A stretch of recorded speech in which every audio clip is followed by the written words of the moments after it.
ಪಂಜಾಬ್ ಕಡೆಯಿಂದ ಕರ್ಕೊಂಬಂದವ್ರೆ, ಇಲ್ಲಾರು ಗನ್ಮೆನ್ ಇಲ್ಲ ಅಂತ ಹೇಳಿ. ಯಾತಕ್ಕ ಪಂಜಾಬಿಂದ ಕರ್ಕೊಂಬಂದು ಇಟ್ಕೊಂಡವ್ರೆ ಎಲ್ಲಾರು? ಇವರ ನಡೆಸ್ತಾರಲ್ಲ ದಂಧಾ ದರ್ಬಾರು, ಹೊರಗಡೆ ಬರಬಾರದು ಅಂತಲಾ? ಇಲ್ಲಾರು ಸಿಗ್ತಿರ್ಲಿಲ್ವ ಗನ್ಮ್ಯಾನ್ಗಳು? ಯಾರು ಅವ್ರಿಗೆ ಗನ್ ಇಟ್ಕೊಳ್ಳೋದಕ್ಕೆ ಪರ್ಮಿಷನ್ ಕೊಟ್ಟರು? ಯಾರು ಕೊಟ್ಟಿರೋರು? ಯಾರು ಗನ್ ಇಟ್ಕೊಳ್ಳೋದಕ್ಕೆ ಅವ್ರಿಗೆಲ್ಲರಿಗೂ? ಈಗ 5 ಗನ್ನು 12 ಗನ್ನು ಸೀಸ್ ಮಾಡಿದೀವಿ ಅಂತಾರೆ. ಅರೆಸ್ಟ್ ಮಾಡಿದೀರಾ ಯಾರನ್ನಾದ್ರು? ಅದ್ಯಾರೋ 3 ಜನನ ಹೋಟ್ಲಲ್ಲಿ ಇಟ್ಕೊಂಡು ತನಿಖೆ ಮಾಡ್ತಾವ್ರಂತೆ. ಎಷ್ಟು ದಿವಸ ಬೇಕು ಅರೆಸ್ಟ್ ಮಾಡಕ್ಕೆ? ಒಬ್ಬ ಮಾಜಿ ಮುಖ್ಯಮಂತ್ರಿ ಮಗನ್ನ ಮಾಜಿ ಪ್ರಧಾನಮಂತ್ರಿ ಮನೆಗೆ ನುಗ್ಬಿಟ್ಟು ಅರೆಸ್ಟ್ ಮಾಡಿಸ್ತೀರಿ? ಏನ್ ದೊಡ್ಡ ಅಪರಾಧ ಮಾಡವನೆ ಅಂತ ಎಲ್ಲ ಸಹಿಸ್ಕೊಂಡಿದೀವಿ. ಹೇಳಿ ಅವ್ರ ಯೋಗ್ಯತೆಗೆ ಯಾರಿಗೋಸ್ಕರ ಮಾಡಿದೀವಿ ಅಂತ.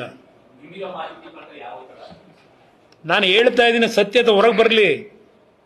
2 ಪೋಸ್ಟ್ ಮಾರ್ಟಮ್ 2 ಬಾರಿ ಮಾಡಿದ್ರು ಇಲ್ವೋ ಸತ್ಯ ಹೇಳಿ, ಜನಗಳ ಮುಂದಿಡಿ.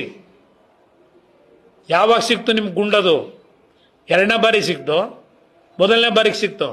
ತನಿಖೆ ನ್ಯಾಯಯುತವಾಗಿ ಆಗಬೇಕು ಅಂದ್ರೆ CBI ಕೊಟ್ಟರು ಒಳ್ಳೇದು. ಅದು ಬಿಟ್ಟರೆ ನಿಮ್ಮ ಜಡ್ಜು ರಿಟೈರ್ಡ್ ಜಡ್ಜ್ಗೆ ಕೊಟ್ರೆ ಏನಾಯ್ತದೆ? ಜುಡಿಷಿಯರಿ ಏನಾಯ್ತದೆ?